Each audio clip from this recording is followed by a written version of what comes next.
ठीक है, हम लोग हमारी डाइट में बोलते हैं ना हमें फाइबर खाना चाहिए। फाइबर जो है हमारी गट हेल्थ के लिए बहुत अच्छा है। तो फाइबर किस में होता है? बनाना में होता है। ठीक है। तीसरा, आरएनए को सिंगल रहना पसंद है, वो सिंगल स्ट्रैंडेड होता है। और डीएनए जो है हमेशा पेयर में होता है, डबल स्ट्रैंडेड होता है। नमस्ते बच्चों, welcome back to the class. कैसे हैं आप लोग? आई होप आप लोग सब ठीक ठाक होंगे, पढ़ने लिखने में आपका मन लग रहा होगा और बायोलॉजी पढ़ने में तो आपको बहुत मज़ा आ रहा होगा। लास्ट क्लास में हमने मैक्रोमोलिक्यूल्स स्टार्ट कर दिया था, बायोमैक्रोमोलिक्यूल्स, और हमने उसमें पढ़ा था प्रोटीन, उसके फंक्शंस एंड स्ट्रक्चर। आज हम जो है बाकी के बायोमैक्रोमोलिक्यूल्स पढ़ते हैं। चलिए बच्चों, स्टार्ट करते हैं आज की क्लास। फर्स्ट था हमारा प्रोटीन, अब है सेकंड पॉलीसैकेराइड्स, जो कि एक बायोमैक्रोमोलिक्यूल है। क्या होता है ये पॉलीसैकेराइड? ये शर्कराओं यानी कि मोनोसैकेराइड्स, ठीक है, जो हमने पढ़ा था बायोमाइक्रोमोलिक्यूल्स में, जो है हमने शुगर्स पढ़ा था, वहाँ हमने पढ़ा था मोनोसैकेराइड्स।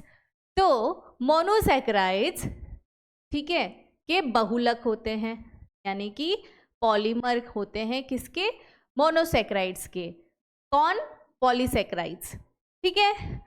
उदाहरण के लिए है, एग्जाम्पल्स दिया है इन्होंने। सबसे पहला है स्टार्च, ग्लूकोज का होमोपॉलीमर। जो स्टार्च है ये पॉलीमर है, किसका पॉलीमर है? ग्लूकोज का। ग्लूकोज जो हमने माइक्रोमोलिक्यूल्स में पढ़ा था, याद आया? तो उसका पॉलीमर होमोपॉलीमर। होमोपॉलीमर का मतलब क्या होता है बेटा? होमोपॉलीमर का मतलब होता है एक ही तरह का जो है स्ट्रक्चर वो रिपीट होता रहेगा।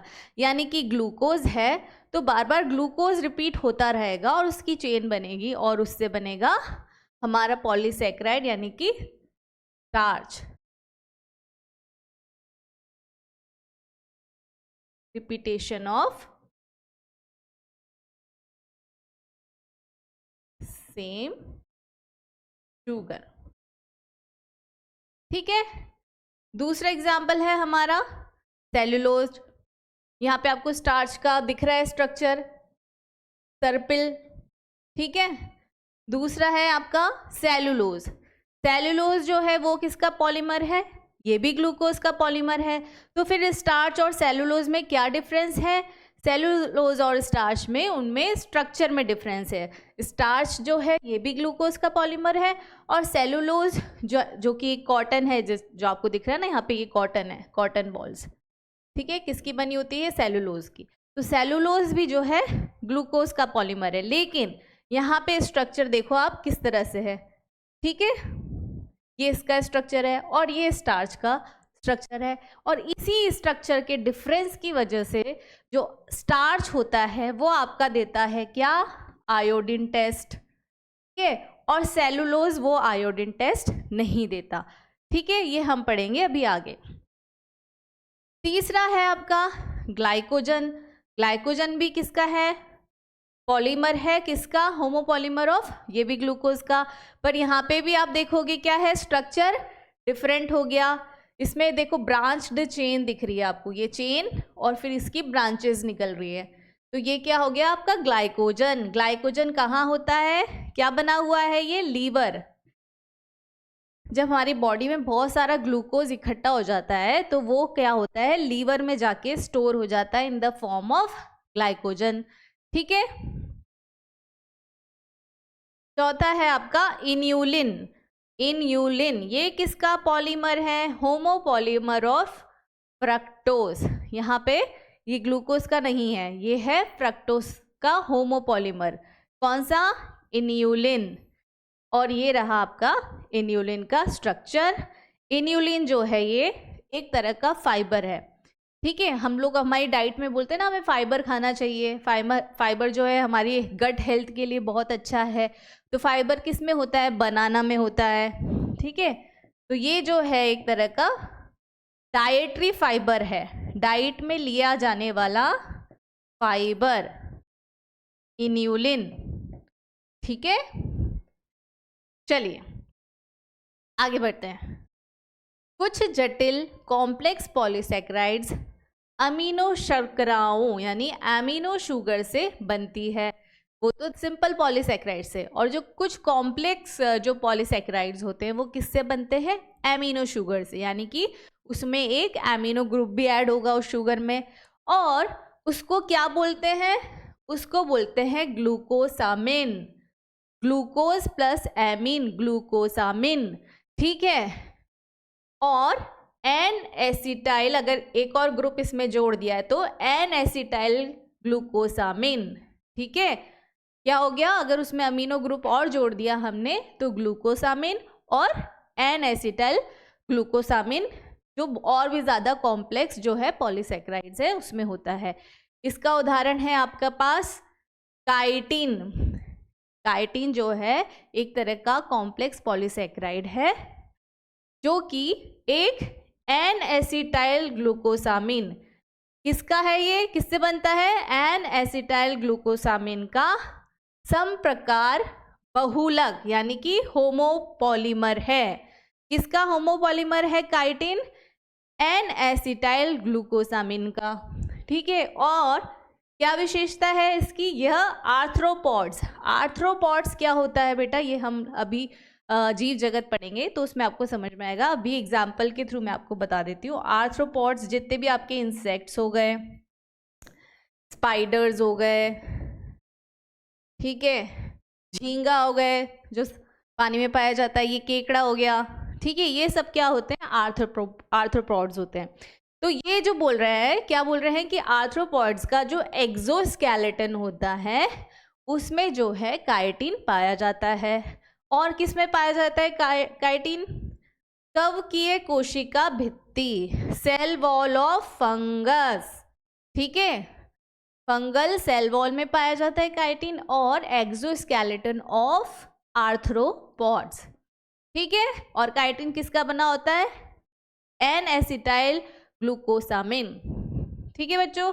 ये देखो, ये फंगल सेल वॉल, फंगाई की सेल वॉल दी हुई है। यहाँ पे ये जो रेड कलर का स्ट्रक्चर दिख रहा है ना आपको, ये रेड कलर का वेवी स्ट्रक्चर, ये क्या है? यही है काइटिन, ठीक है बच्चों।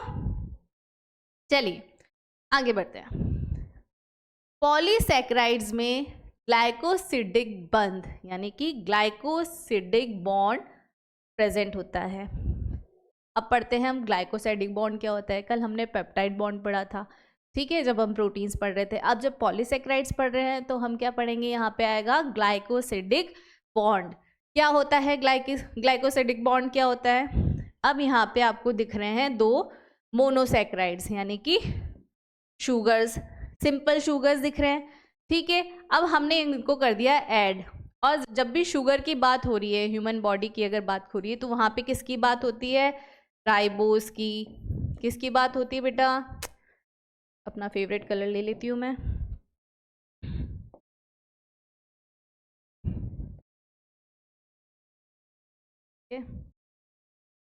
ये है राइबोस।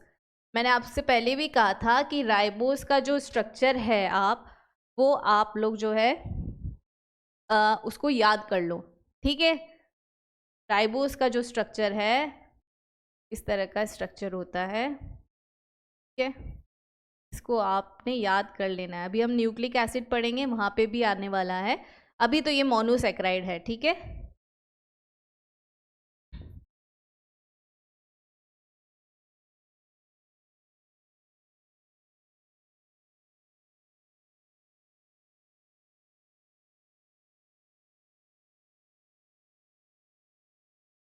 ठीक है बच्चों, ये अपना राइबोस का स्ट्रक्चर है। ये अभी हम न्यूक्लिक एसिड पढ़ेंगे तो वहाँ पे बहुत काम आने वाला है, ठीक है। मैंने आपको पहले भी कहा था इसका स्ट्रक्चर जो है आपको ध्यान रखना है। तो यहाँ पे अब हमने क्या लिया है? यहाँ पे हमने लिए हैं मोनोसैकेराइड्स, 2 यूनिट्स लिए हैं। अब क्या हो गया? ठीक है, यहाँ भी एक OH ग्रुप है, दिख रहा है आपको, यहाँ भी एक OH ग्रुप है। अब क्या हुआ?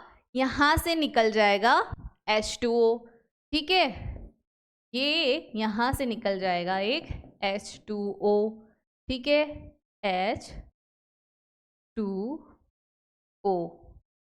तो क्या बचा यहाँ पे? अब बचा ऑक्सीजन।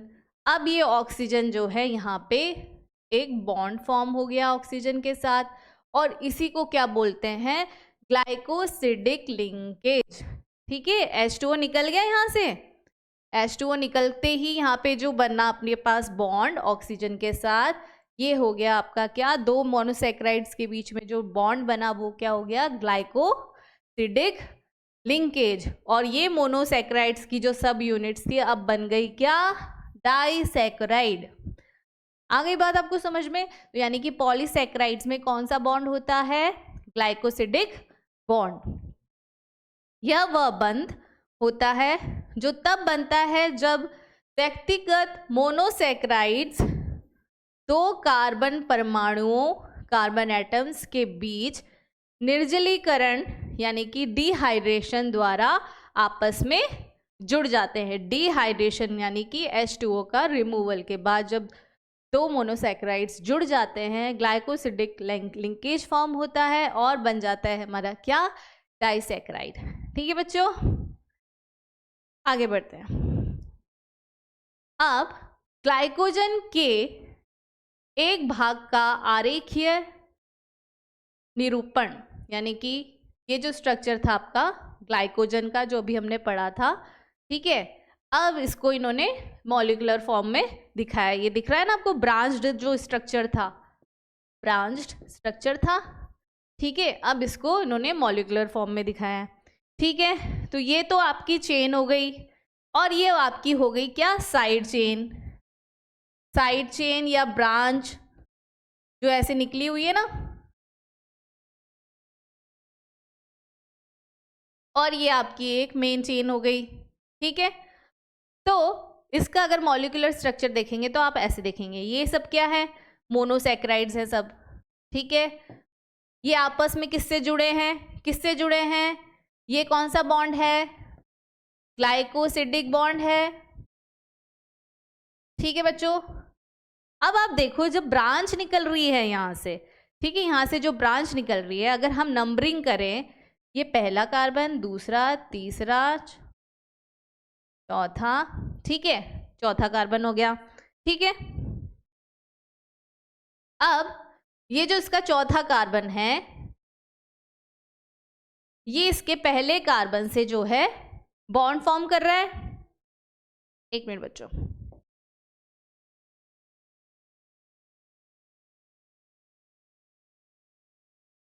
एक,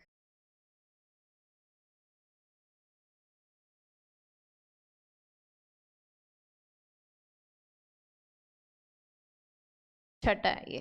ठीक है, छठा जो कार्बन है इसका, इसके कौन से कार्बन के साथ बॉन्ड फॉर्म कर रहा है, पहले,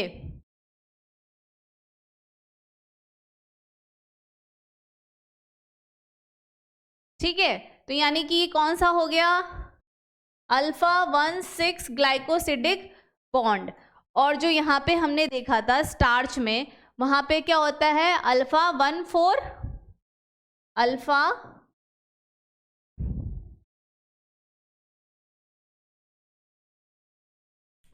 अल्फा 1,4 ग्लाइकोसिडिक बॉन्ड होता है।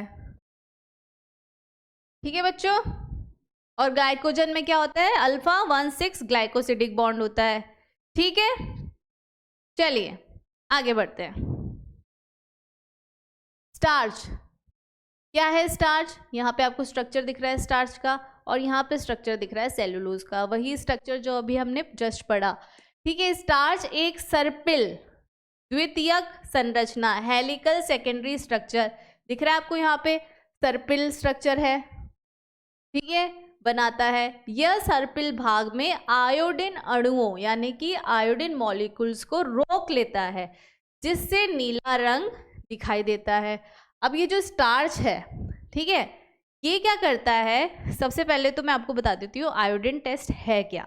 यहाँ पे आपको दिख रहा है एक, क्या दिख रहा है, ये पोटैटो, आलू। ठीक है, यहाँ पे आपको राइस वाटर दिख रहा है। इसमें क्या, ये क्यों लिए गए हैं, क्योंकि इनमें प्रेजेंट होता है क्या, क्या प्रेजेंट होता है, स्टार्च। और हम किसका टेस्ट कर रहे हैं, स्टार्च का। तो हमने आलू लिया, उस पर हमने आयोडीन की फ्यू ड्रॉप्स डाली, तो वो कौन सा कलर दे दिया उसने? ब्लू कलर, ब्लू कलर दे दिया। ऐसे ही अगर हम कॉटन के अंदर क्या प्रेजेंट होता है? सेलुलोज। ठीक है, तो अगर हमने ये कॉटन लिया और इस पर आयोडीन डाला तो इसमें ब्लू कलर नहीं आएगा। तो वही चीज़ हम एक्सप्लेन कर रहे हैं कि ऐसा हुआ क्यों, और ऐसा क्यों हुआ है क्योंकि इनका स्ट्रक्चर डिफरेंट है, और नहीं कुछ। तो ये घर पे भी आप टेस्ट कर सकते हो। आपकी मम्मी है, आलू बॉईल करती हैं, ठीक है, और आयोडीन के लिए नमक में आयोडीन होता है, हम देखते हैं ना एडवर्टाइजमेंट, आयोडाइज्ड सॉल्ट। तो उससे दो चीज़ें पता चल जाएगी, आपके नमक में आयोडीन है कि नहीं है। ठीक है, वो बॉइल्ड आलू पे जब आप नमक डालोगे तो उस पर नीले नीले रंग, जहाँ जहाँ नमक गिरेगा वहाँ पे नीले नीले रंग के स्पॉट्स हो जाएंगे, यानी कि क्या है, उसमें स्टार्च प्रेजेंट है, इसलिए उसने आयोडीन टेस्ट जो है दिया है ब्लू कलर का। ठीक है, तो ये तो था आपका टेस्ट। क्यों नहीं ऐसा हुआ सेलुलोज में? सेलुलोज क्यों? क्योंकि इसका जो सर्पिल स्ट्रक्चर है ना स्टार्च का, यहाँ पे आयोडीन फंस जाता है बेचारा। ठीक है, ये फंदानुमा है ना, ये फंदानुमा, ये इसको आयोडीन को फंसा देता है, पर यहाँ पे आयोडीन जो है इसमें स्टक नहीं होता है। कहाँ हो जाता है? स्टार्च में। तो फिर क्या होता है? वो ब्लू कलर दे देता है। ठीक है बच्चों, आगे बढ़ते हैं। न्यूक्लिक एसिड्स, अब आता है न्यूक्लिक एसिड, एक और बायो मैक्रो मॉलिक्यूल, अपना तीसरा बायो मैक्रो मॉलिक्यूल। ठीक है, प्रोटीन हो गया, पॉलीसैकेराइड्स हो गया, और अब आता है अपना क्या? Nucleic acid. तो न्यूक्लिक अम्ल, न्यूक्लिक एसिड्स जो है ये है हेट्रोपॉलीमर। अभी हमने पॉलीसैकेराइड्स में पढ़ा था होमोपॉलीमर, यहाँ पे हम पढ़ रहे हैं हेट्रोपॉलीमर, मतलब कि सेम चीज़ रिपीट नहीं होगी, डिफरेंट डिफरेंट इसमें एडिशन होंगे, हेट्रोपॉलीमर होते हैं। अर्थात कई न्यूक्लियोटाइड्स आपस में जुड़कर बहु न्यूक्लियोटाइड यानी पॉलीन्यूक्लियोटाइड जो है बनाते हैं। न्यूक्लियोटाइड हमने जब नाइट्रोजन बेसिस पढ़ा था तो उसमें हमने न्यूक्लियोटाइड का स्ट्रक्चर पढ़ा था। क्या था वो? एक होता है शुगर, और ये शुगर स्ट्रक्चर से पहचान लो कौन सा है? राइबोज। राइबोज एक हो गया नाइट्रोजन बेस, कोई सा भी हो सकता है, ये एडेनिन, गुआनिन, ठीक है, हमने जो पढ़ा था। ठीक है, और ये हो गया आपका फॉस्फेट, फॉस्फेट ग्रुप हो गया आपका ये। ठीक है, इसको क्या बोलते हैं हम? न्यूक्लियोटाइड। अब यहाँ पे दिख रहा है आपको क्या? पॉलीन्यूक्लियोटाइड। ठीक है, चेन दिख रही है, पॉलीमर दिख रहा है, और इसी को हम क्या बोलते हैं? न्यूक्लिक एसिड बोलते हैं। ठीक है, ये देखिए, एक ये राइबोज है, ये आपको शुगर दिख रहा है, ये एडेनिन या कोई सा भी एक नाइट्रोजन बेस है आपका, ये आपका शुगर हो गया, और ये जो येलो कलर का आपको पार्ट दिख रहा है ये है आपका क्या? Phosphate, phosphate group. ठीक है, अब इसी को थोड़ा सा बड़ा करके अगर हम मॉलिक्यूलर स्ट्रक्चर देखें तो यानी कि ये जो येलो वाला पार्ट था आपका, ये क्या है आपका? फॉस्फेट। ठीक है, फॉस्फेट ग्रुप हो गया ये आपका। फिर आपका ये जो ग्रीन पार्ट है, ये वाला जो पार्ट है ग्रीन वाला, वो क्या है आपका? शुगर। शुगर में कौन सा है? पेंटोज। ठीक है, ये राइबोज पेंटोज सेम बात है। ठीक है, ये रहा आपका पेंटोज। अब यहाँ पे है नाइट्रोजन बेस, ठीक है, जिसको हम न्यूक्लियोसाइड या नाइट्रोजनस बेस बोलते हैं, ये रहा आपका नाइट्रोजनस बेस। ठीक है, अब हम देख रहे हैं कि ये आपस में जो है जुड़े हुए हैं, ये क्या है? आपस में जुड़े हुए हैं, और तो इन्होंने क्या बना लिया? एक पॉलीमर बना लिया, जिसको हमने क्या बोला? Nucleic acid. ठीक है बच्चों, चलिए, शुगर फॉस्फेट बैकबोन और ऑन ब्लू बैकग्राउंड, ये जो है इसकी जो है इसको हम बोलेंगे बैकबोन है, जो मेन चेन है इसकी। ठीक है, चलिए आगे पढ़ते हैं और डिटेल में। तो न्यूक्लिक एसिड्स जो होती हैं दो तरह की होती हैं, एक होता है डीऑक्सीराइबो न्यूक्लिक एसिड यानी कि DNA, double helical double stranded structure होता है डीएनए का, हम पहले भी डिस्कस कर चुके हैं। और होता है राइबो न्यूक्लिक एसिड यानी कि आरएनए। ठीक है, इसको सिंगल रहना ही पसंद है, तो ये भैया हम अकेले ही अच्छे, तो ये होता है सिंगल स्ट्रैंडेड। ठीक है, अब इसमें जो डिफरेंस आ रहा है, दोनों में राइबोज है, ठीक है, लेकिन इसमें क्या है? डीऑक्सीराइबोज। क्या डिफरेंस आया? देखिए अपना जो बेसिक स्ट्रक्चर है राइबोस का वो है ये, ठीक है।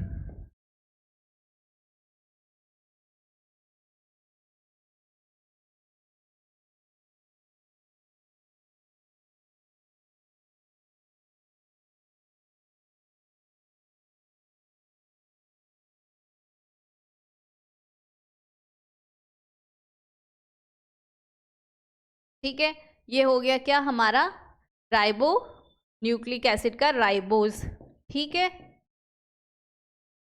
पर डीएनए में क्या होता है, डीऑक्सी राइबोज, ठीक है। डीऑक्सी, डीऑक्सी का मतलब हो गया राइबोज,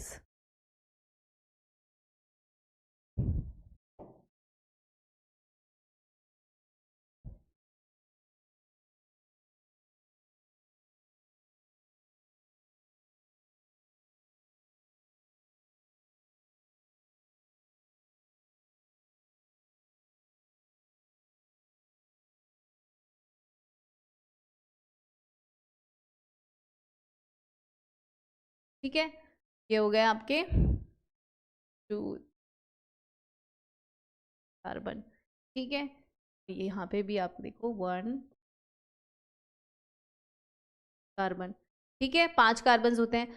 अब ये दोनों स्ट्रक्चर में क्या डिफरेंस है, क्या डिफरेंस है, उसको क्यों डीऑक्सी बोल रहे हैं और इसको क्यों नहीं, क्या डिफरेंस दिख रहा है यहाँ पे आपको दिख रहा होगा, एक ऑक्सीजन यहाँ पे सेकेंड कार्बन की पोजीशन पे एक ऑक्सीजन कम है, तो यानी ये क्या हो गया आपका डीऑक्सी, ठीक है, डीऑक्सी राइबोस। यही डिफरेंस होता है डीएनए और आरएनए में, ये होता है डबल स्ट्रैंडेड और ये होता है सिंगल स्ट्रैंडेड, ठीक है। चलिए आगे बढ़ते हैं। अब ये जो स्ट्रक्चर दिया हुआ है आपको सामने, जो डीएनए का स्ट्रक्चर है वो क्या है, सेकेंडरी स्ट्रक्चर ऑफ डीएनए, जिसको वॉटसन क्रिक डबल हेलिक्स मॉडल, इसको क्या बोलते हैं, इस मॉडल को वॉटसन क्रिक डबल हेलिक्स मॉडल, ठीक है।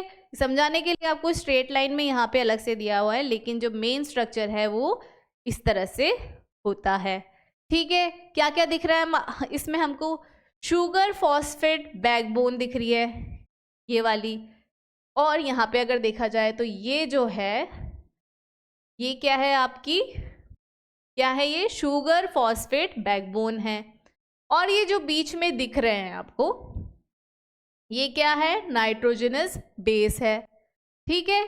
और क्या दिख रहा है आपको, एक जगह तो छोटा सा ग्रूव फॉर्म हो रहा है, ठीक है, एक छोटा सा जो है गड्ढा सा पड़ रहा है ना यहाँ पे, इसको तो क्या बोला माइनर ग्रूव, और एक जगह बड़ी सी खाई बन रही है, इसको क्या बोला मेजर ग्रूव, ठीक है। तो यहाँ से लेकर यहाँ तक का जो एक होता है, एक टर्न बोलते हैं इसको, उसमें एक माइनर ग्रूव आएगा और एक मेजर ग्रूव आएगा, ठीक है। चलिए पढ़ते हैं। डीएनए के दर्जनों से अधिक प्रकार होते हैं, डीएनए के कई प्रकार होते हैं, जैसे कि A B C D Z, ठीक है।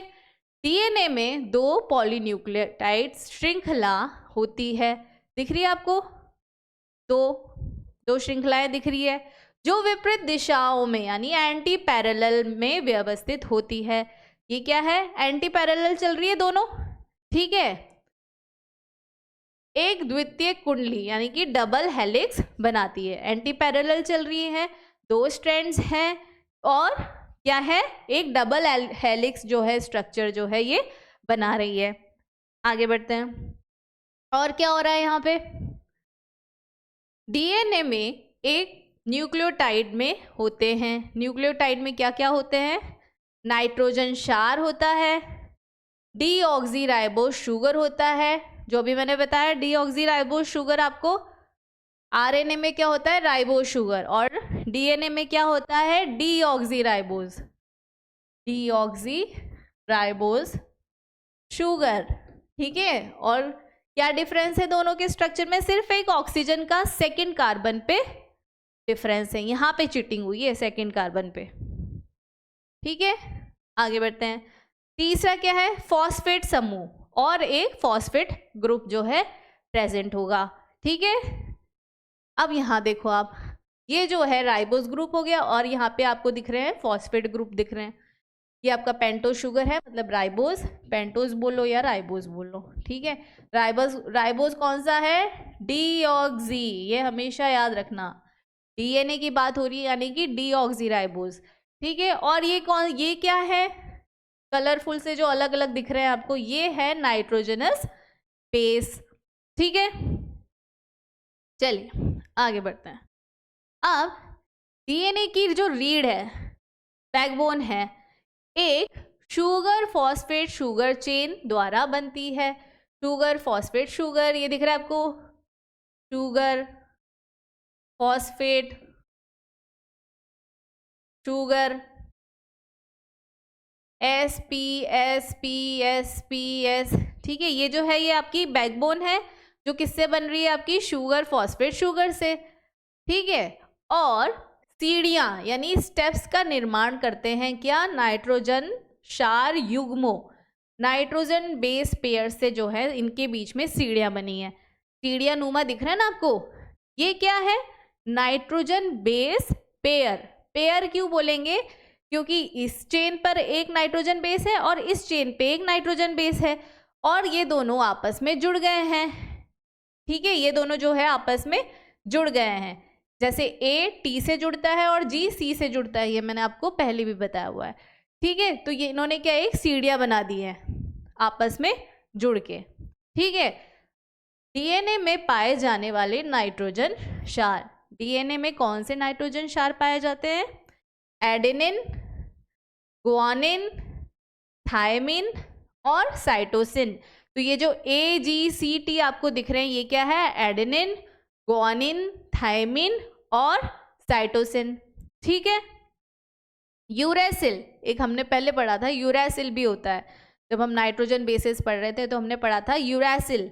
यूरेसिल जो है डीएनए में नहीं होता, क्योंकि यहाँ पे क्या होता है? थायमिन होता है, टी से थायमिन होता है। और यूरेसिल कहाँ प्रेजेंट होता है? आरएनए में, क्योंकि वहाँ थायमिन नहीं होता, वहाँ पे क्या होता है? यूरेसिल होता है, ठीक है। तो दो डिफरेंसेस हो गए, तो राइबोस का डिफरेंस हो गया, आरएनए बना होता है राइबोस से, डीएनए बनाता है डीऑक्सीराइबोस की चेन से।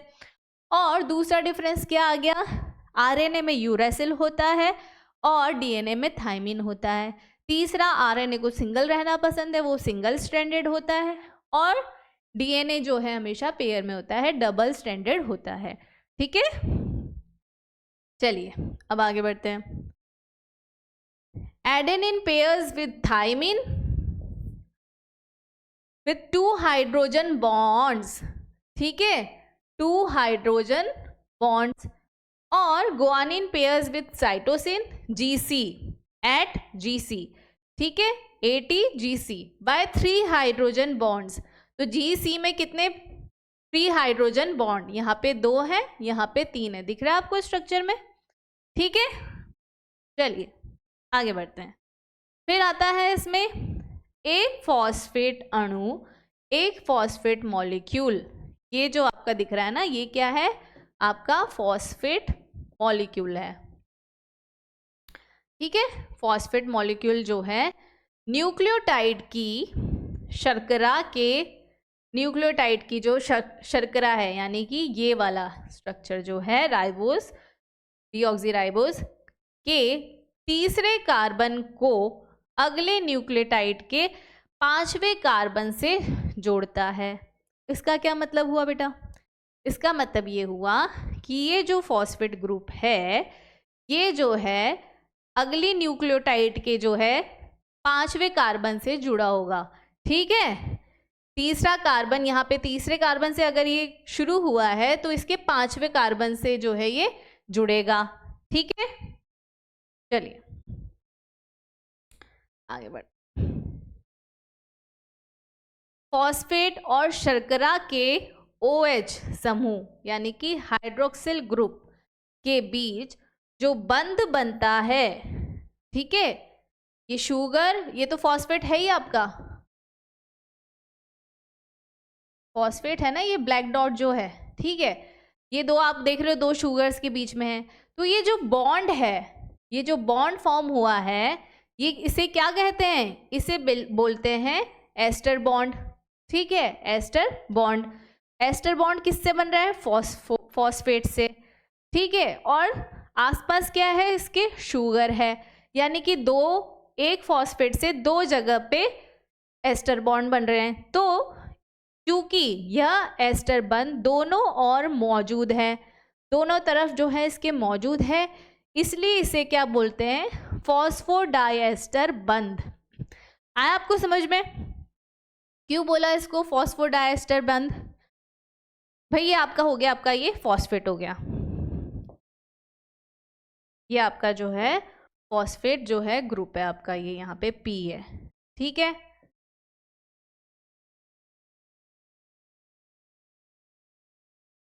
यही आपका फॉस्फेट ग्रुप है। तो यहाँ पे ये जो बॉन्ड फॉर्म हो रहा है यहाँ पे, ये तो क्या हो गया? एस्टर बॉन्ड बोल दिया इसको तो, ठीक है। अब क्योंकि फॉस्फेट के इधर भी शुगर इधर भी शुगर, तो यानी इधर भी एस्टर बॉन्ड है, यहाँ भी एस्टर बॉन्ड है, तो इसको क्या बोलेंगे? फॉस्फोडाइएस्टर बॉन्ड, ठीक है बच्चों, आया समझ में?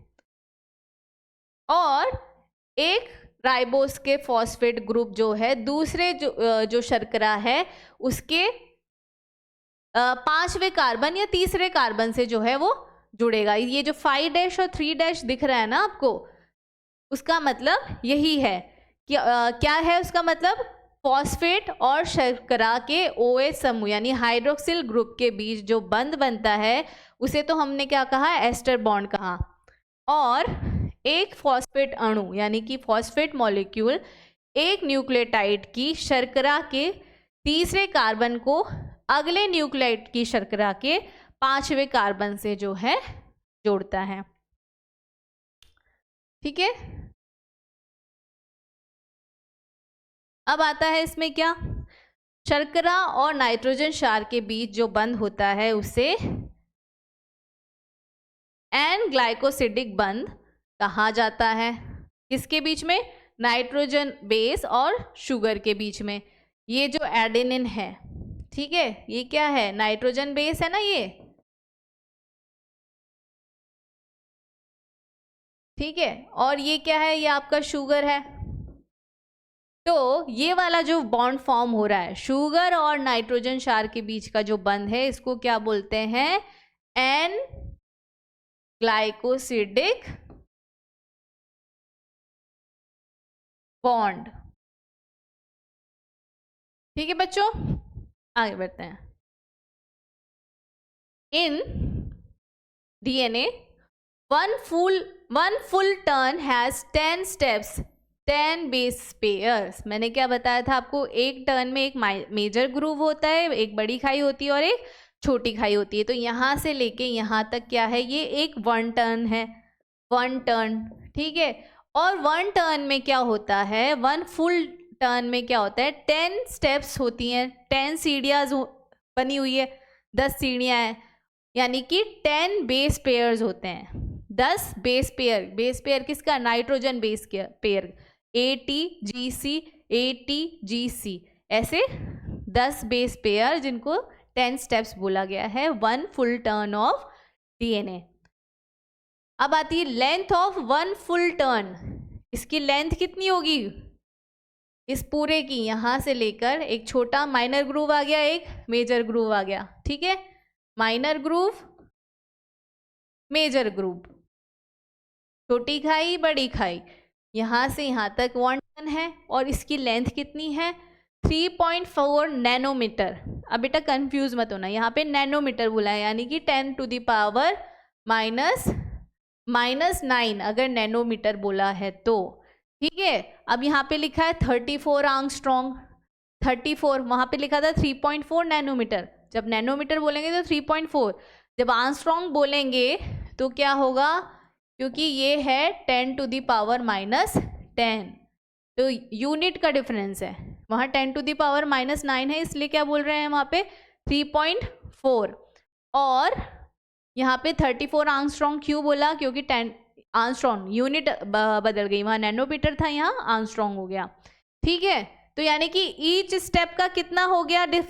जो डिस्टेंस है इसके ये वाला डिस्टेंस कितना हो गया, 3.4 का को 10 से डिवाइड कर दो, 0.34 हो गया, और आर्मस्ट्रॉन्ग की बात करें तो 3.4 हो गया। ठीक है बच्चों, at each step the strand turns 36 degree for a full turn, यानी कि यहाँ से यहाँ पहुँचने में, यहाँ से यहाँ पहुँचने में ये जो इस तरह से मूव कर रहा है, जब तक ये यहाँ पहुँचेगा तो क्या हो गया, 360 डिग्री का एंगल जो है चेंज हो गया। 360 डिग्री एंगल जो है 360 डिग्री एंगल पे ये घूम जाएगा 1 फुल टर्न होने के बाद। यानी कि हर टर्न पे, यानी कि अगर हर टर्न की बात करें स्टेप पे, at each step, her step पे अगर बात करेंगे तो कितने डिग्री का टर्न आया, 36 डिग्री का। ठीक है, तभी तो 10 स्टेप्स के बाद पे कितना एंगल हो जाएगा, कितने एंगल पे घूम जाएगा, 360 डिग्री पे। ठीक है बच्चों, चलिए अब आता है मेटाबॉलिज्म। ठीक है, अब मेटाबॉलिज्म क्या है, अभी हमने बायो माइक्रोमोलिक्यूल्स पढ़ा, फिर बायो मैक्रोमोलिक्यूल्स पढ़ा, तो अब आप ये जो मेटाबॉलिज्म है, मेटाबॉलिज्म मतलब हमारे शरीर में कुछ ना कुछ क्रियाएं चलती रहती है और माइक्रोमोलिक्यूल्स और मैक्रोमोलिक्यूल्स फॉर्म होते रहते हैं। ठीक है, और ये डिफरेंट चीज़ें जो हैं आपस में बनाते रहते हैं, जिनको हम क्या बोलते हैं, मेटाबोलाइट्स बोलते हैं, और इस पूरे प्रोसेस को हम क्या बोलते हैं, मेटाबॉलिज्म बोलते हैं।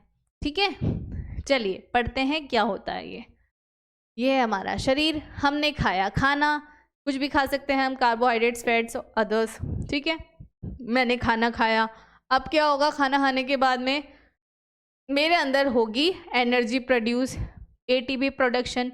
एटीपी जो है हमारा, ये इसको बोलते हैं बॉडी की एनर्जी करेंसी। ठीक है, इसको क्या बोलते हैं, बॉडी की करेंसी। ठीक है, यानी कि जैसे हमें बाहर से कुछ खरीदना है तो हमें पैसा देना पड़ता है, तो क्या रूपी क्या हो गई हमारी करेंसी, उससे हम चीज़ें खरीद पाते हैं। वैसे ही हमारे अगर बॉडी की जो करेंसी है वो है एटीपी। एटीपी के बिना हमारे शरीर में कोई कुछ काम नहीं करेगा। ठीक है, तो इसी से फिर क्या होगा, हीट भी प्रोड्यूस होगी, जब मेटाबॉलिज्म हो रहा है तो हीट भी प्रोड्यूस होगी, और केमिकल वेस्ट होगा, जैसे कि कार्बन डाइऑक्साइड, वाटर, जब हम सांस लेते हैं तो ऑक्सीजन इनहेल करते हैं और कार्बन डाइऑक्साइड जो है छोड़ते हैं।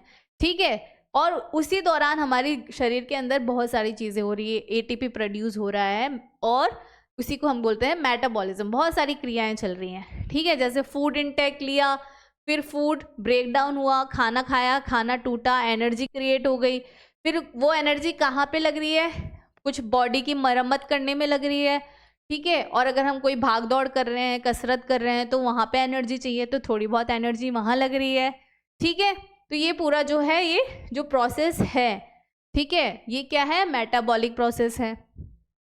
अब सभी जैव रासायनिक अभिक्रियाएं, यानी कि बायोकेमिकल रिएक्शंस जो किसी जीवित तंत्र में होती है, उन्हें मिलाकर उपापचय जयज यानी मेटाबॉलिज्म कहा जाता है।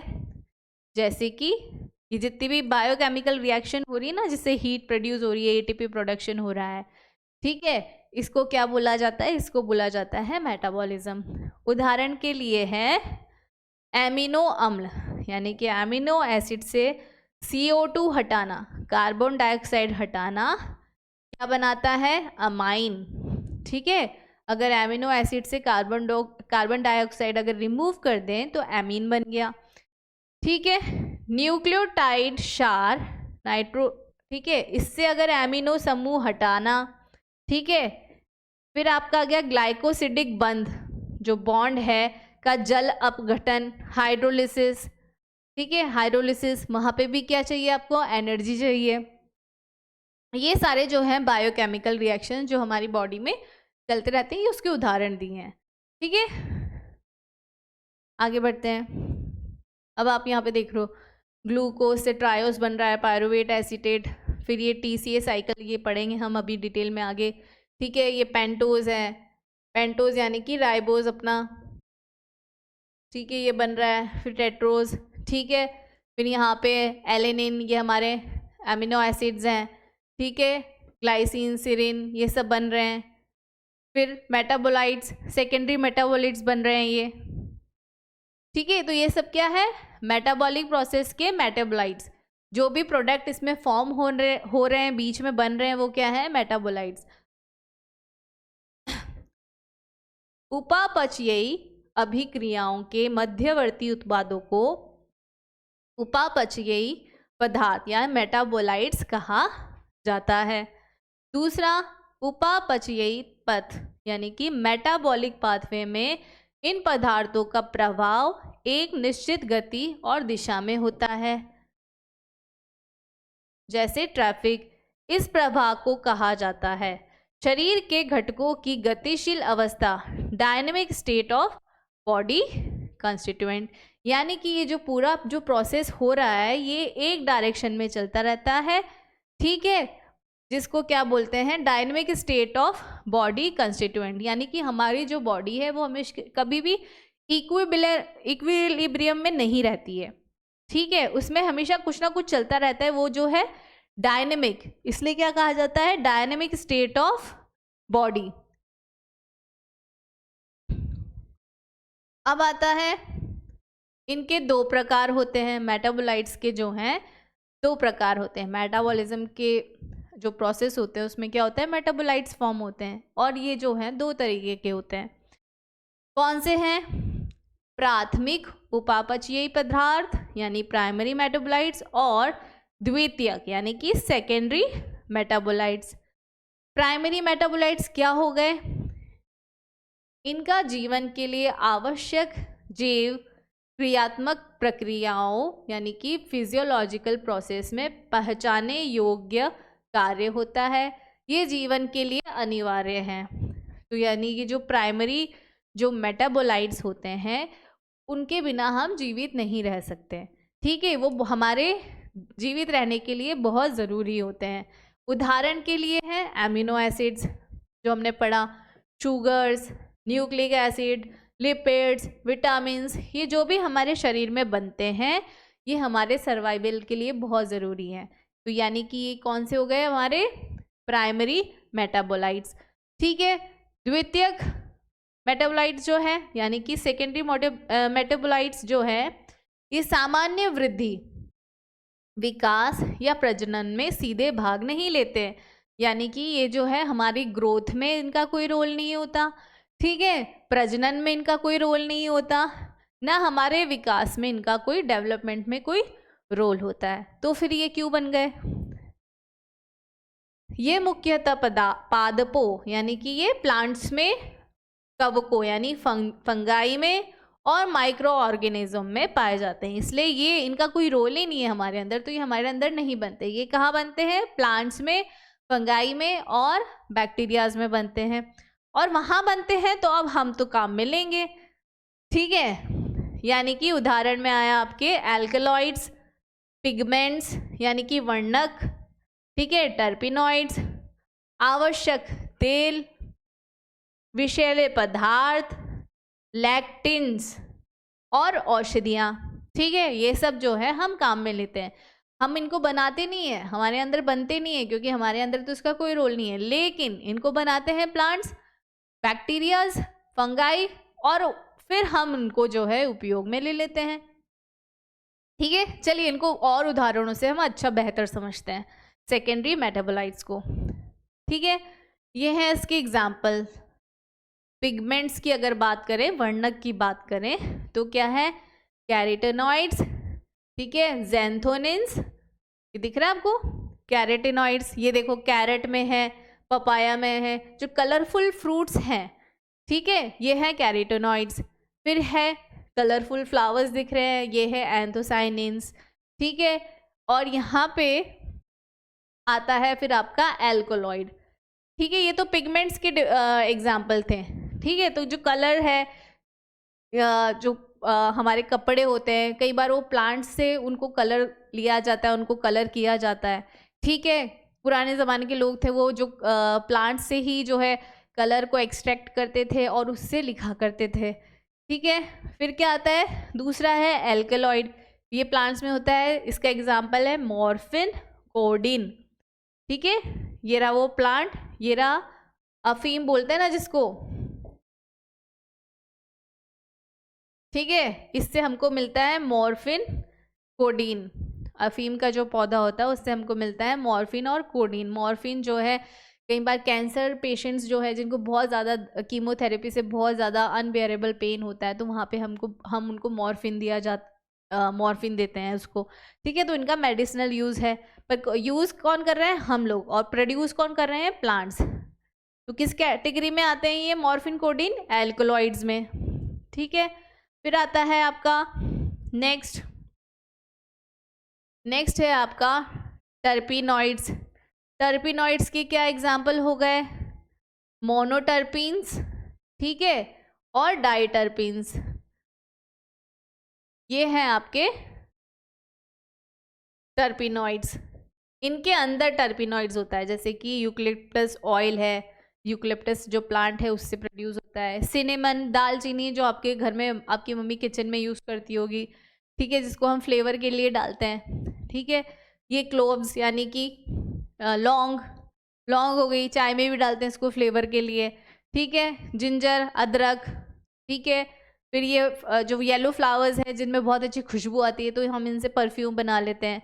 तो ये सब किसके एग्जाम्पल्स हैं? ये टर्पिनॉइड्स के एग्जाम्पल है, ठीक है। लेमन ग्रास ऑयल, ये किस में आएगा? लेमन ग्रास ऑयल ये आएगा आवश्यक तेल, लेमन ग्रास ऑयल। फिर आगे चलते हैं, अब ये आ गया आपका टॉक्सिन मतलब कि जहर, ठीक है। एब्रिन और रिसिन, ये किससे मिलता है? एब्रिन रोजरी पी से, रोजरी पी से। और रिसिन किससे मिलता है? रिसिनस कॉम्युनस, कैस्टर, अरंडी से, ठीक है। ये क्या होता है? ये पॉइजन होता है, टॉक्सिन होता है। फिर आता है आपका लैक्टिन्स के क्या एग्जाम्पल है? कॉनकेनेवेलिन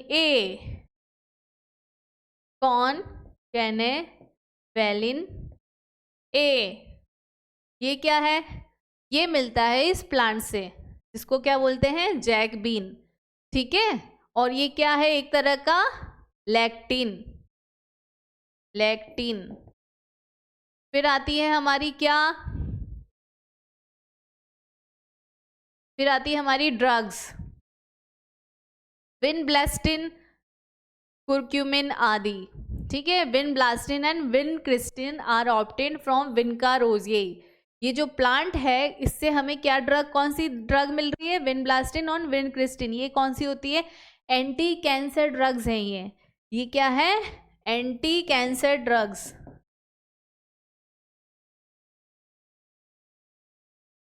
इस पौधे से ये हमें मिलती हैं, लेकिन ये क्या है?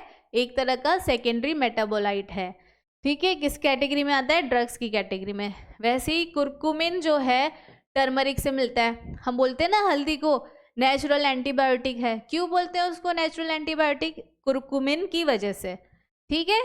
तो ये आ गया अपने ड्रग्स की कैटेगरी। लास्ट आता है का बहुलक पदार्थ मतलब इसका एग्जाम्पल है रबर, गोंद, सेलुलोज मतलब कॉटन जो हम यूज़ करते हैं, गोंद हम यूज़ करते हैं चिपकाने के लिए, खाने के लिए, और जो रबर है ये भी जो है रबर जो है हमें प्लांट से मिल रहे हैं। ये सब क्या है? सेकेंडरी मेटाबोलाइट्स है जिसको हम यूज़ करते हैं, ठीक है बच्चों। तो ये थे हमारे प्राइमरी एंड सेकेंडरी मेटाबोलाइट्स, ठीक है। ये है हमारा मेटाबॉलिक पाथवे जिसमें क्या क्या प्रोड्यूस हो रहा है आपको दिख रहा है। अभी ये बहुत सारा कुछ तो हमारे काम का नहीं है इस चैप्टर में। मेटाबॉलिज्म में परस्पर जुड़े हुए बहुचरणीय रासायनिक अभिक्रियाओं यानी मल्टी स्टेप केमिकल रिएक्शंस की श्रृंखला होते हैं। तो यानी कि मेटाबॉलिज्म ये जो दिख रहा है ना आपको, इतना सारा प्रोसेस, इतने सारे प्रोडक्ट्स जो फॉर्म हो रहे हैं, इन सब की श्रृंखला जो है इसी को क्या बोलते हैं? मेटाबॉलिज्म। और ये सब क्या है? मेटाबॉलिक पाथवेज हैं, ठीक है बच्चों। अब जो है मेटाबॉलिक जो पाथवेज हैं ये दो प्रकार के होते हैं, एक है एनाबॉलिक और दूसरा है कैटाबॉलिक। ठीक है, उपचय पथ और उद्विघटन पथ। एनाबॉलिक पाथवे क्या है? सरल अणु यानी कि सिंपलर मॉलिक्यूल्स मिलकर जटिल संरचनाएं, कॉम्प्लेक्स स्ट्रक्चर बनाते हैं। ठीक है, ये बना दिया इसने, क्या? कॉम्प्लेक्स स्ट्रक्चर बना दिया। ठीक है, यह एक रचनात्मक क्रिया है, कंस्ट्रक्टिव प्रोसेस है। जब कुछ बनता है तो उसको क्या बोलते हैं? रचनात्मक क्रिया। ठीक है, और जब कुछ टूटता है तो उसको क्या बोलते हैं? अपघटन प्रक्रिया। ठीक है, यानी कि डिस्ट्रक्टिव प्रोसेस। तो यहाँ पे एनाबॉलिक जो है वो है कंस्ट्रक्टिव प्रोसेस है, यहाँ पे कुछ बन रहा है, सिंपल से कॉम्प्लेक्स चीज बन रही है। ठीक है, उदाहरण के लिए एसिटिक एसिड से क्या बनता है? कोलेस्ट्रॉल। एमिनो एसिड से क्या बनता है? प्रोटीन। और फोटोसिंथेसिस, जिससे हमारा प्लांट्स का खाना बनता है। ठीक है, तो ये सब कौन सी क्रियाएं हो गई? एनाबॉलिक पाथवेज हो गई। ठीक है, जब हम कुछ बनाते हैं तो क्या होगा? एनर्जी लगेगी। बिगाड़ने के लिए थोड़ी एनर्जी चाहिए, ठीक है, कुछ बनाने के लिए एनर्जी चाहिए। ठीक है, तो यहाँ पे एनर्जी कंज्यूम हो गई और सिंपल से कॉम्प्लेक्स चीज बन गई। कैटाबॉलिक में उसका उल्टा होता है, जटिल अणु। ठीक है, जटिल अणु टूटकर सरल अणु यानी कि सिंपल स्ट्रक्चर में फॉर्म हो गया। ठीक है, और जब ये फॉर्म हुआ तो फिर क्या हो गई? एनर्जी रिलीज हो गई, और इस प्रोसेस को क्या बोला? अपघटन प्रक्रिया यानी कि डिस्ट्रक्टिव प्रोसेस। और यहाँ पे ऊर्जा मुक्त करता है, यहाँ पे एनर्जी रिलीज होती है कैटाबॉलिक में। एनाबॉलिक में जो है ऊर्जा का उपभोग करता है, एनर्जी कंज्यूम करता है। ठीक है, तो कैटाबॉलिक का एग्जाम्पल क्या है? ग्लूकोज जब टूटता है ग्लाइकोलिसिस प्रोसेस के थ्रू तो बनता है लैक्टिक एसिड। ठीक है, जब हम एक्सरसाइज करते हैं तो आप देखोगे, जो अगर लड़के हैं तो बाइसेप्स मार रहे हैं बाइसेप्स, तो यहाँ पे हमारी मसल्स एकदम से पेन होने लगती है। तो यानी कि जो ग्लूकोज थी, जो एनर्जी थी, ठीक है, वो ग्लूकोज कन्वर्ट हो गया किसमें? लैक्टिक एसिड में। और लैक्टिक एसिड ही है जो यहाँ पे हमको बोलते हैं ना मसल सॉरनेस, वो उसकी वजह से होती है। ठीक है, फिर है रेस्पिरेशन। रेस्पिरेशन भी जो है एक कैटाबॉलिक पाथवे है। ठीक है बच्चों, चलिए आगे बढ़ते हैं। कैटाबॉलिज्म की प्रक्रिया में मुक्त होने वाली ऊर्जा का रासायनिक बंधों, केमिकल बॉन्ड्स के रूप में संग्रहित किया जाता है। एनर्जी रिलीज कहाँ पे हो रही है? कैटाबॉलिज्म के प्रोसेस में हो रही है। वो एनर्जी कहाँ यूज हो रही है? केमिकल बॉन्ड्स फॉर्म करने के लिए। जब आवश्यकता होती है तो यह बंध ऊर्जा निम्नलिखित कार्यों में उपयोग होती है।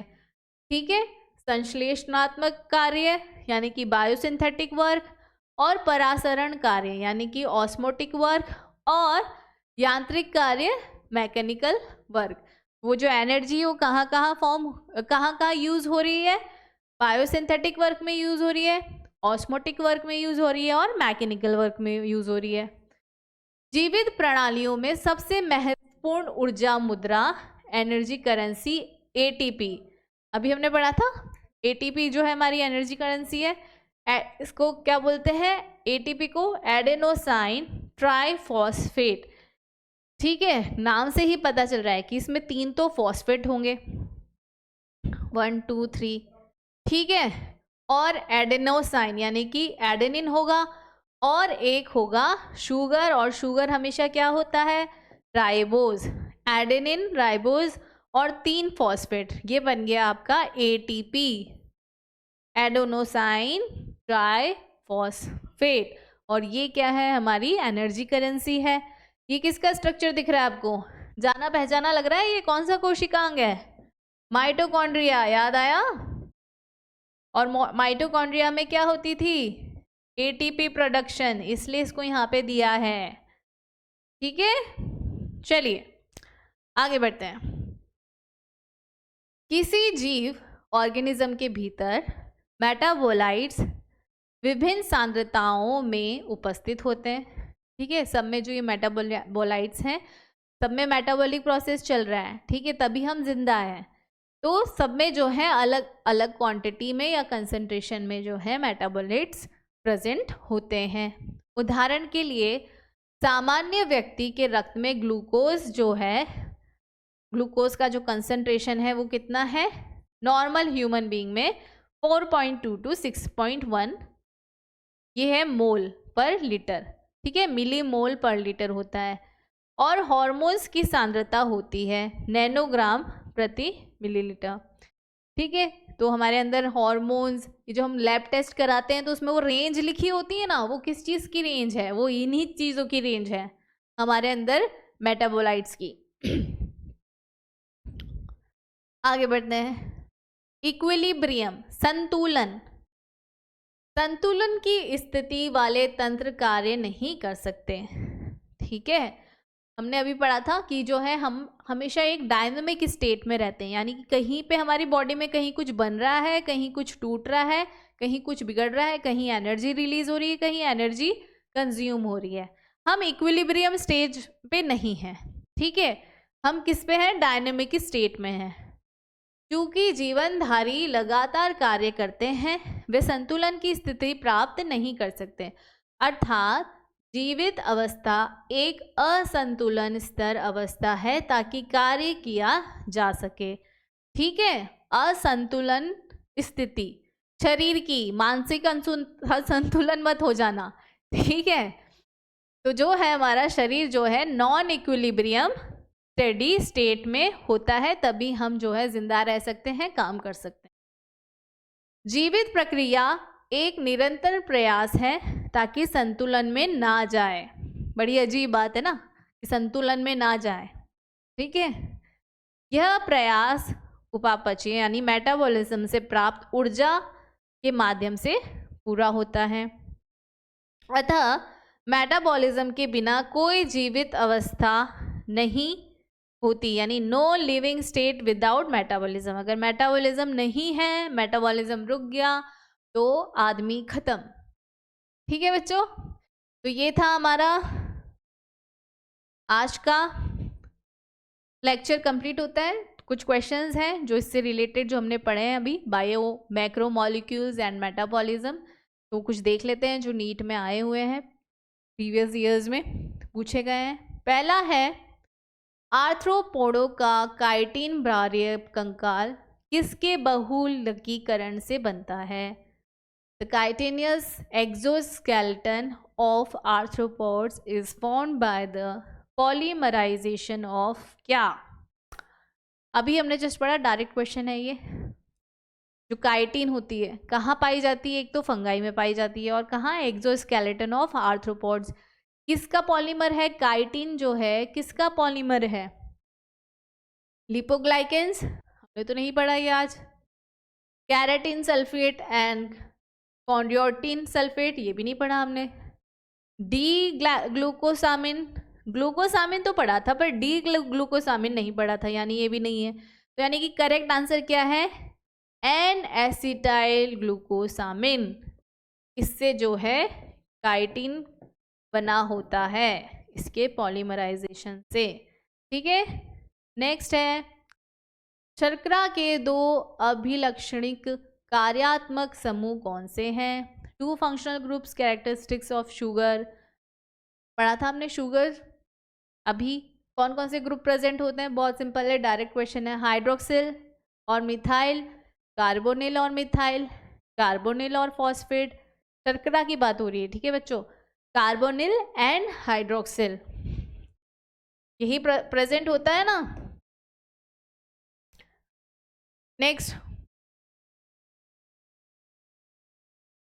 कॉनकेनावेलिन ए, जस्ट अभी हमने पढ़ा है, मेटाबोलाइट्स में पढ़ा है अभी हमने, ठीक है। क्या है इसमें? ये क्या है? कॉनकेनावेलिन क्या है? एल्कलॉइड है, एसेंशियल ऑयल है, लेक्टिन है, या कोई पिगमेंट है यानी कि वर्णक है?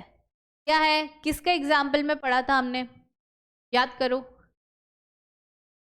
या एसेंशियल ऑयल के एग्जाम्पल में पढ़ा था, या एल्कलॉइड में पढ़ा था, या ये एक तरह का पिगमेंट है? नहीं, ये है एक तरह का लेक्टिन, ठीक है बच्चों। नेक्स्ट है आपका, उन पदार्थों को पहचानिए जिनकी संरचनाओं में क्रमशः ग्लाइकोसिडिक बंध और पेप्टाइड बंध पाए जाते हैं। अब ये जो आपको 4 ऑप्शंस दिए हैं, ठीक है, इनमें से किसमें ग्लाइकोसिडिक और पेप्टाइड, ठीक है, यानी कि इसमें 2-2 नाम दिए हैं, तो यानी कि पहले में जो है ग्लाइकोसिडिक बॉन्ड होना चाहिए और दूसरे में क्या होना चाहिए, पेप्टाइड बॉन्ड होना चाहिए, ठीक है। तो ग्लाइकोसिडिक बॉन्ड बोला है यानी कि एक तो पॉलीसैकेराइड होगा और दूसरा जो है इन्होंने जो बोला है पेप्टाइड बंध की बात की, यानी कि दूसरा जो होगा वो प्रोटीन से रिलेटेड होगा। तो कौन सा है यहाँ पे, पहला दे रखा है इन्यूलिन इंसुलिन, दूसरा है काइटिन कोलेस्ट्रॉल, कोलेस्ट्रॉल हमें पता है तो फैट्स में आता है, ठीक है, ग्लाइसरोल ट्रिप्सिन, सेलुलोज लेसिथिन, किसमें है ग्लाइकोसिडिक बॉन्ड और जो है पेप्टाइड बॉन्ड किसमें है, पहला है ये आंसर इसका, ये एक तरह का पॉलीसैकेराइड है इन्यूलिन, और इंसुलिन जो है एक तरह का प्रोटीन है, तो यानी इसमें तो हो गए पेप्टाइड बॉन्ड्स, और क्योंकि इन्यूलिन जो है एक पॉलीसैकेराइड है, जो किसका पॉलीसैकेराइड है, फ्रक्टोज से बनता है, ठीक है, तो ये किस में आ गया आपके, और उनमें कौन सा बॉन्ड प्रेजेंट होता है पॉलीसैकेराइड्स में, ग्लाइकोसिडिक बॉन्ड, तो यानी कि पहला ऑप्शन जो है इसका करेक्ट आंसर है। सूची 1 को सूची 2 के साथ सुमेलित कीजिए, मैच द फॉलोइंग आ गया। पहला है प्रोटीन, अब इसमें देखो प्रोटीन से रिलेटेड क्या है, CC double bond, phosphodiester bond, glycosidic bond या पेप्टाइड बॉन्ड, याद आया, पेप्टाइड बॉन्ड।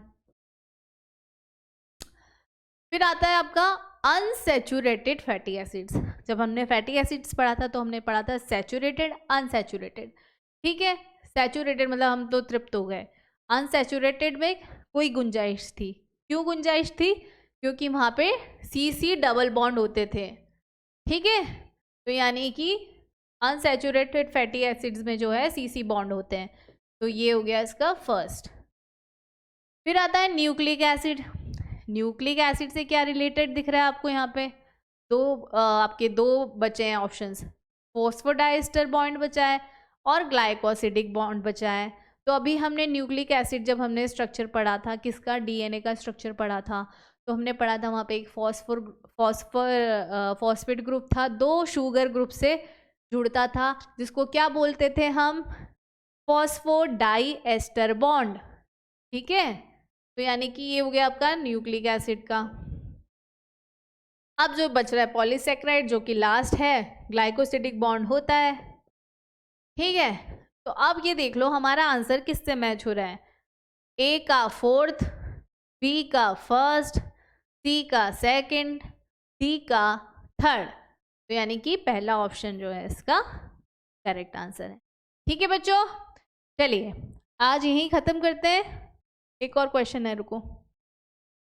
सेलुलोज आयोडीन के साथ मिलकर नीला रंग नहीं बनाता, क्योंकि नीला रंग तो कौन बनाता है, आयोडीन के साथ मिलके स्टार्च, ठीक है, लेकिन ये नहीं बनाता, क्यों नहीं बनाता, यह एक कुंडलीकृत अणु है, इसमें जटिल कुंडली नहीं होती, अतः आयोडीन अणुओं को पकड़कर नहीं रख सकता, आयोडीन से अभिक्रिया करने पर यह विखंडित हो जाता है, यह एक डाइसैकेराइड है। इसका सही आंसर आपको पता है, हमने डिस्कस किया था, क्यों नहीं कलर देता ये ब्लू, क्योंकि doesn't contain complex helices and hence can not hold iodine molecule, जैसे कि स्टार्च में ये जो स्ट्रक्चर था ना, यहाँ पे आयोडीन स्टक हो जाता था, तो ऐसा स्ट्रक्चर इसके पास नहीं है, इसलिए ब्लू कलर नहीं देता, ठीक है बच्चों। आज के लिए बस इतना ही, जल्दी मिलते हैं अगली क्लास में, और नेक्स्ट टॉपिक होगा हमारा एंजाइम, पिछला पूरा आज का जो भी है हमारा रिवाइज करके आना, ठीक है बच्चों, बाय बाय, टेक केयर।